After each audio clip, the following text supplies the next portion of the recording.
on to the next paper.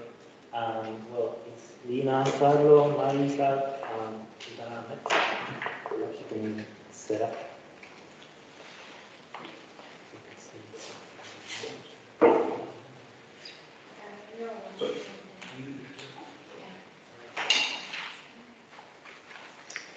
Hello. Our joint presentation is about the new opportunities which emerge using the large text corpora to explore the relationship and the transition areas of oral and written culture and oral and written poetry. And our aim was to study the links between Estonian oral poetry, which is runasong, and the national epic Kalevipoeg, and to try to find some answers and to review some questions related to Kalevipoeg verses and the history of collecting of Estonian runasongs. And first, I briefly talk about Estonian national epic. Kalevipoeg, the translation is the son of Kalev, is Estonian national epic, which genesis is probably more complicated than usual. And the birth of the epic was inspired by the publication of the Finnish epic, of course. And it follows the lead of all classical and Indo-European analogues and also national romanticist ideas. First ideas about the epic were presented by a young Estonian doctor, Friedrich Robert Fehlmann, in the paper in 1839, The Saga from Kalevipoeg, or The Legend of the Kalevipoeg. And after his death, his friend, another young doctor, Friedrich Wilhelm Kreutzwald, took up the idea of the epic and the hero. But Kreutzwald decided to try the versification of the epic using the octosyllabic meter of runasong. And this was a direct example of guidance of Finnish epic Kalevala. The epic consists of 20 songs and 2 introduction songs and approximately 19 lines.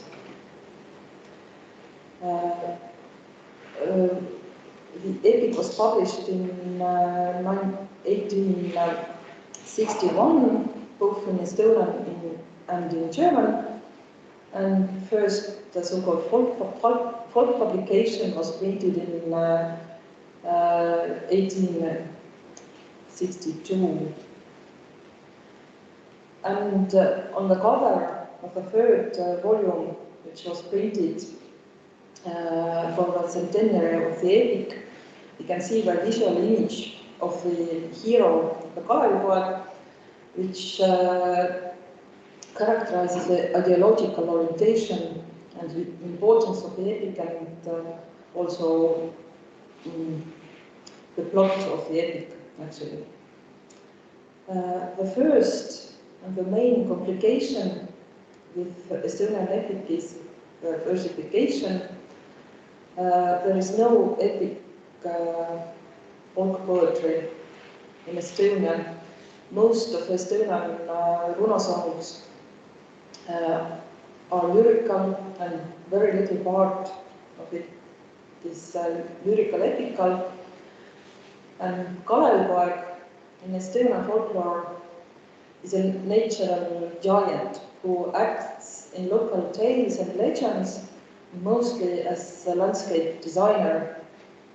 And his action site was actually in northeastern Estonia, and his parallels were in southern Estonia Vana-Pagan and in western Estonia Suur Tõll, and also Russian giants nearby Lake Peipsi, like Ilya Muromets, all of them acted similarly like Kalevipoeg. And Runa songs, as some of them as know, is archaic tradition of Finnic peoples near Baltic Sea, and it has special rules, magical and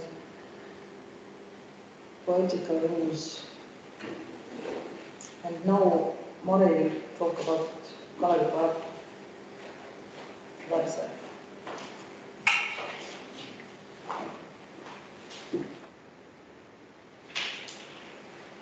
So, the idea of Kreiswald was to use the poetic form of Finnic runa song as a model of his creation, his story building.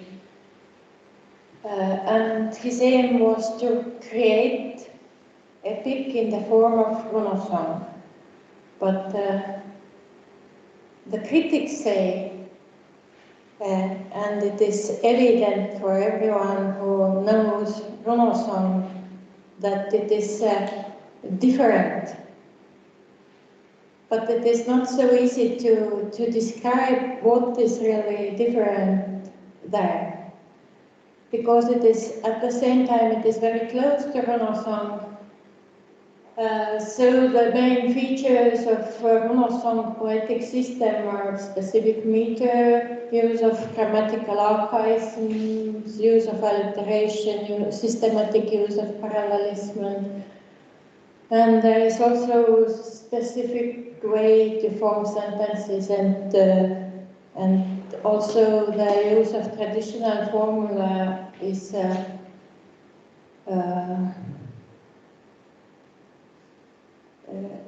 runa song uses standard or already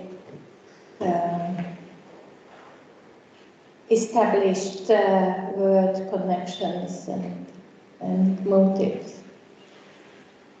So I tried to compare those features, and for my PhD dissertation I compared the meter of runa songs with the Estonian parish samples.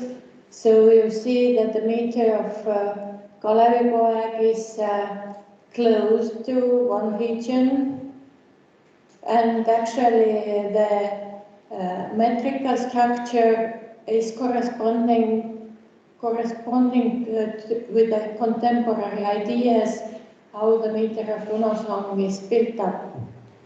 The part of quantity in this runa song metrical structure was discovered, was not yet discovered by this time.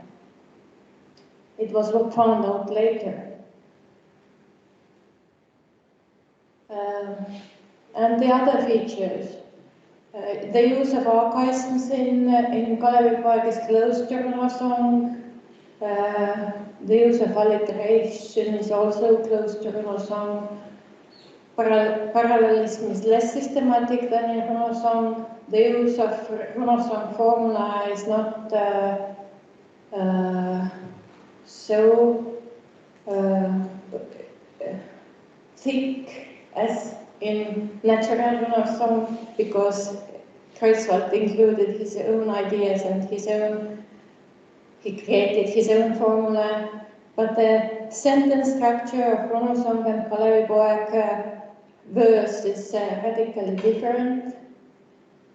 In runa song there are basically simple sentences which can be repeated in parallel lines, but Kalevipoeg uses long and complex sentences over several verses long that enable to create narrative stories, which is almost impossible in a runa song form.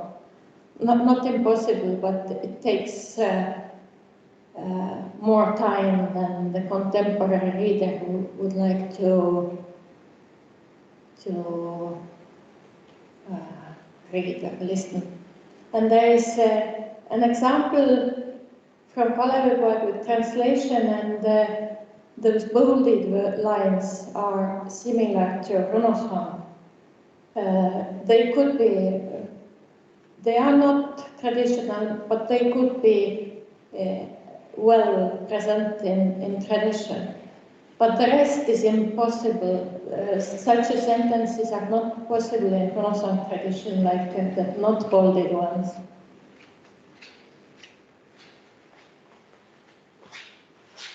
So, Kreutzwald, and the Kalevipoeg was later used in various poetic creations by people, by other authors. It is slightly different from Runo song, but it can be mixed with Runo song easily, as it has been done in this epic, because the epic uses also the excerpts from traditional songs, and it combines it with Kreutzwald's own creation. Now, about filter project, I guess I will give. We have a common project with the Finns where all the material of Estonian and Finnish archives and also the epics have been brought together, and here are most of the members of the project in the hall, like Kati, Kallio, and Maciej, and Jukka Saarinen, and me and Liina, and this missing computer scientist Eedu Mäkelä, who is in Finland or somewhere else. But I give word to Liina. So.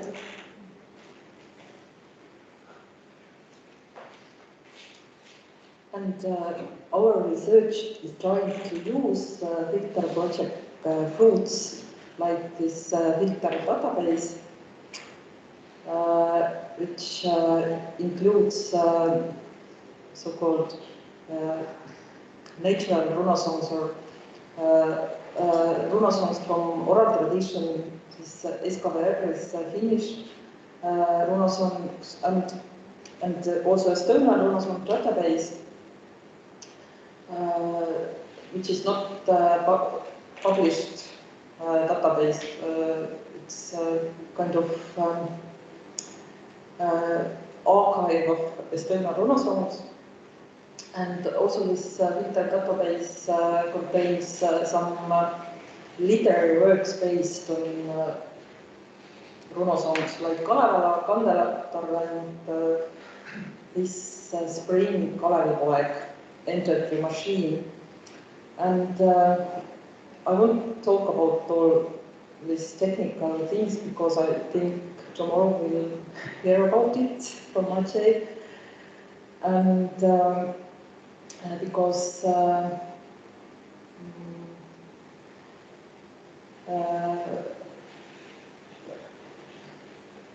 about this work Maciej had done, this statistical analysis of the songs, which finds out similar lines and similar songs. Our study is possible.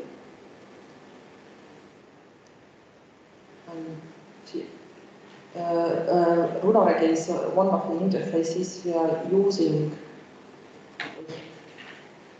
And aims of our research are actually to find out how many verses or lines known in oral tradition are included in Kalevipoeg. This work is actually done in 1960s by Leena Pino, and she found out that approximately 12% of Kalevipoeg lines are from oral tradition, but maybe she was too optimistic. And also we tried to find out how many excerpts from Kalevipoeg have been sent to folklore collections as examples of oral tradition, because this Estella Runasong corpus is so-called, we might say, a bit wild corpus, because not only professional folklorists have collected Runasongs, but also voluntary correspondents have sent all kinds of songs to archives, and sometimes they have sent parts of Kalevipoeg or some other kind of authorical songs. And the last aim is specific for archive or archivists. We try to find out these collectors who have sent most of those Kalevipoeg verses or not oral songs. And now Susanna will talk about what we have done here.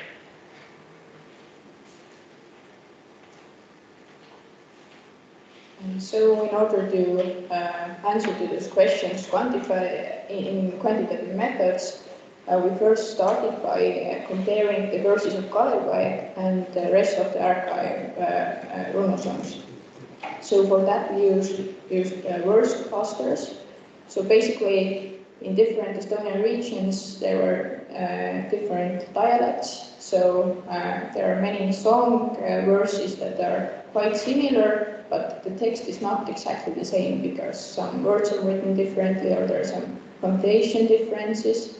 So clustering helps to basically show the algorithms that we use that these are quite the same verses. So first we found out which are the similar verses, and then we ran into our first problem. So, for example, in the bottom you can not see it very well, but there are the most common verse lines that are in both Kalevipoeg and in the rest of the corpus. And for example, the most common Mexican Norukene, which basically means young maiden, is used in over 3,500 verse lines in all over Estonia. And we know with our qualitative research and readings that this is definitely the tradition, but how do we say to the, how can we find out which are actually coming from tradition and which are from Kalevipoeg? So as Liina mentioned, we have actually the problem that there are many verse lines that have been sent by collectors to the archive as folklore, which are actually from Kalevipoeg, and vice versa. There are real, actual Runasong verses that have been integrated into Kalevipoeg. And so to somehow make the problem disappear, we decided to search by collectors and also to lessen the occasions of the verses. So basically, if this verse is less than 6 times in the corpus, it's probably from Kalevipoeg. And then from the right, you can see who have sent the most verses that we guess that could be from Kalevipoeg more likely. And then we could actually find out who have larger count of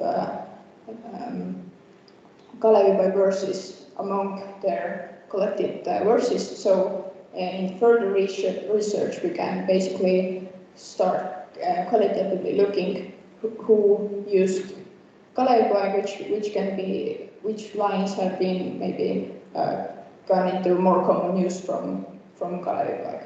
So yes. and Liina will say what we specifically found out.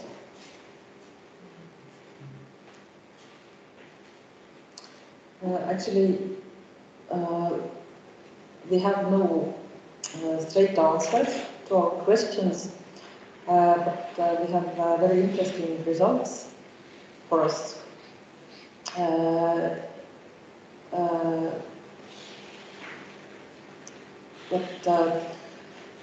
Kalevipoeg entered the oral poetry several ways and in several levels. People, collectors or seekers have used those innovation words which are introduced by Kreutzwald in Kalevipoeg, and they have acquired by singers and used as normal songs in runo songs. Kalevipoeg is all in all so runo song-like that it can also be embedded in songs at the verse level, like some songs, some words, some word pairs, some formulas, or even some lines are remembered from Kalevipoeg and then mixed into traditional oral songs and then sung to collectors. Some collectors have actually composed their own runo songs in the style of Kalevipoeg, not just written off the lines from the book. And of course, there are some persons, pretty many of them, who directly written off the passages from Kalevipoeg and sent them to big collectors of Estonian runo songs. And this is not a question of authority, but rather a question of ideology. And the main result for us was that Kalevipoeg was not important only from intellectuals and ideologists. Also ordinary people, school teachers, who went to or even farmers, they actually cherished the Kalevipoeg. They read it and acquired unnoticed the lines and the style of Kalevipoeg and melted it into their singing tradition. That's all, thank you.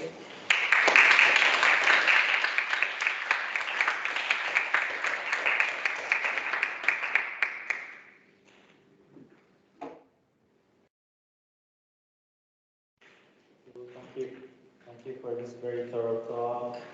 Are there questions in the room?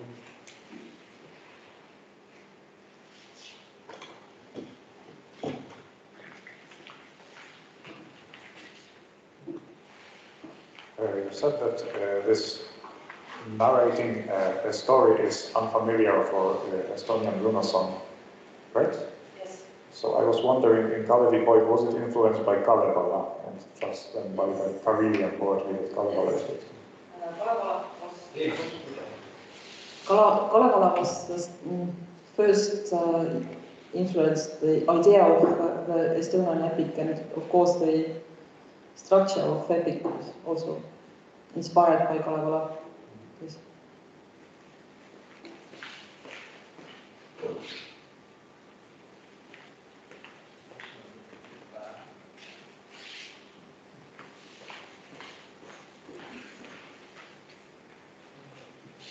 Thank you for very interesting and inspiring presentation. I have a question from Mari. If you put prosodic structure of Kalevipoeg from the map. This is your famous map, I saw different. There is clearly so that most similarities are connected with the south ratio, with very important exceptional seto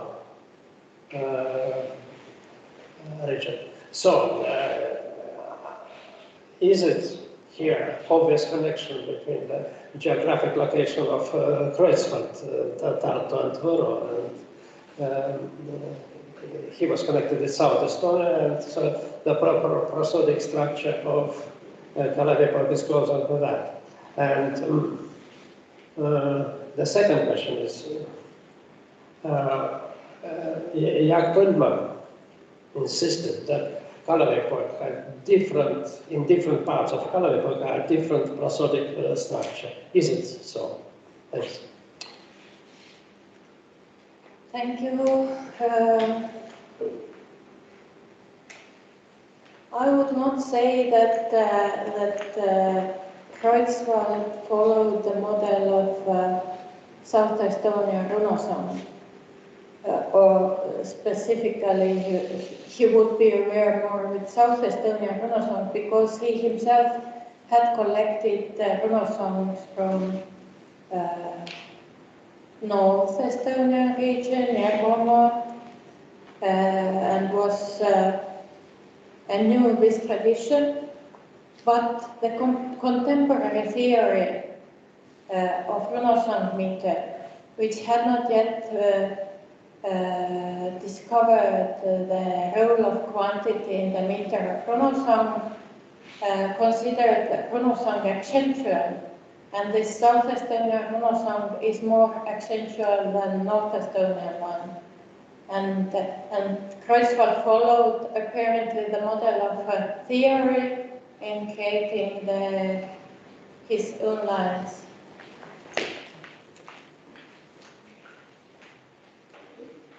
Can I respond? Sure. Yes, I know that Kreuzfeld collected from different regions, but his physiology, his air was South Estonian. Yeah, maybe.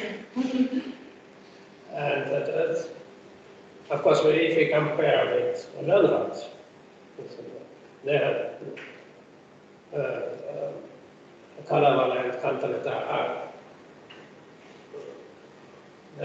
perfectly matched to this Runa pattern in Finland and Karela. But Estonian Runosong, as your researchers have shown, in different regions have different features, and rather to say that more south, more role of stress and less role of body, isn't so? And more or less, yes. And in Kalevipoeg also,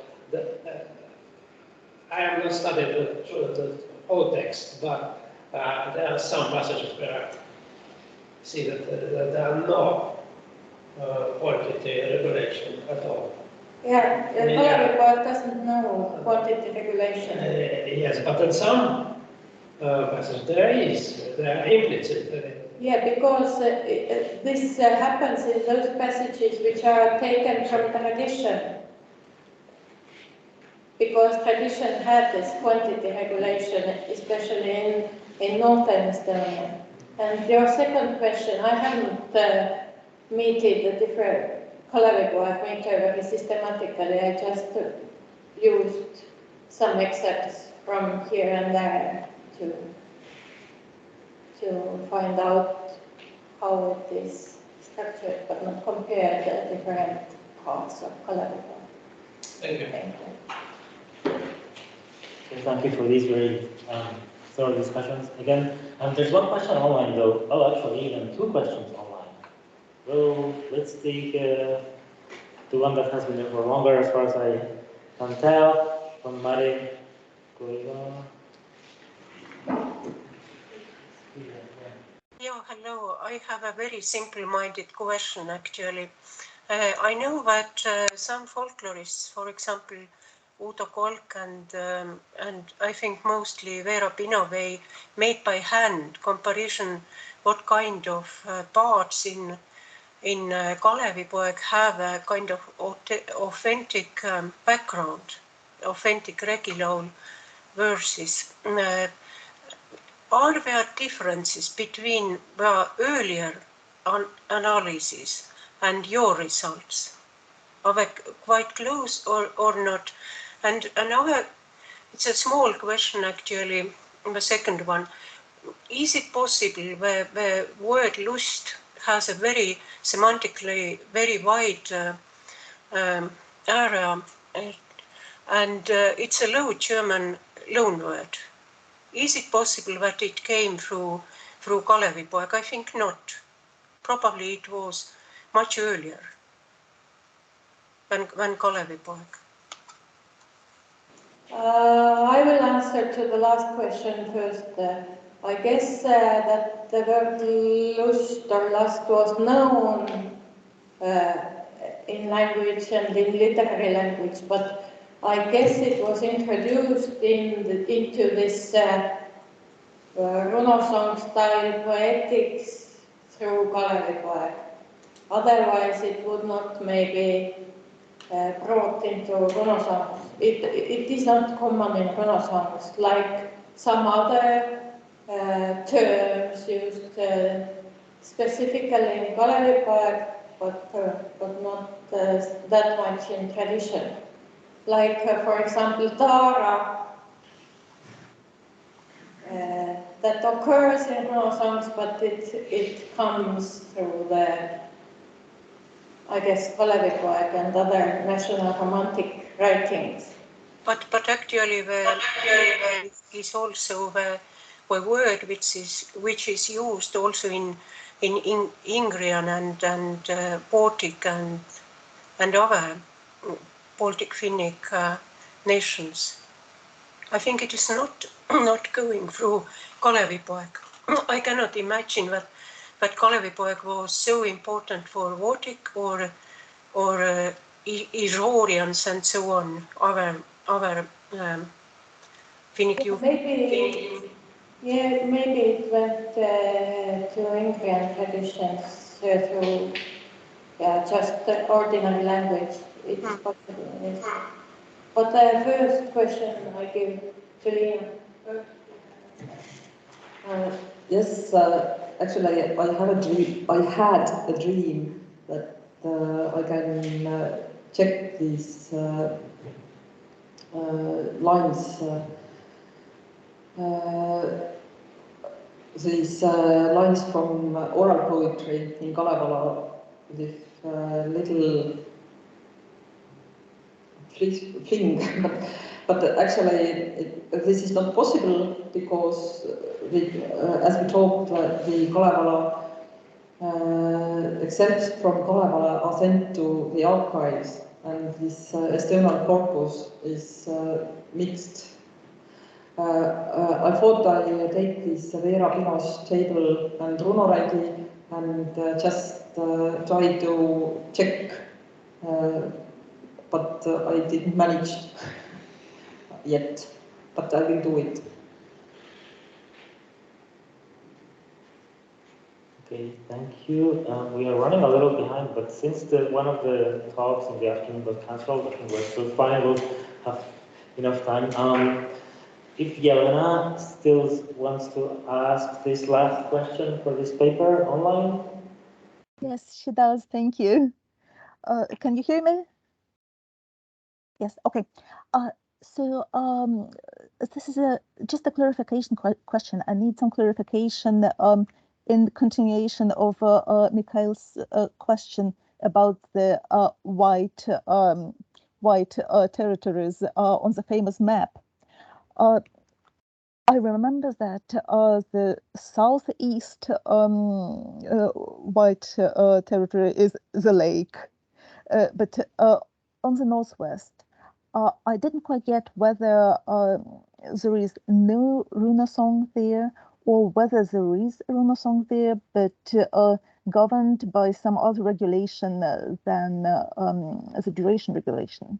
Could you please clarify this for me? Thank you. Sorry, which region did you mean as different? Northwest. Northwest primarily. In northwestern region, we had on the coast we had the Swedish population, and later on Estonians mixed with Swedes. So also that for some regions there are no Renaissance tradition, and for some parishes it's kind of influenced by mixing of the people and languages and cultures. Okay, thank you so much. All right, thank you. So thanks a lot.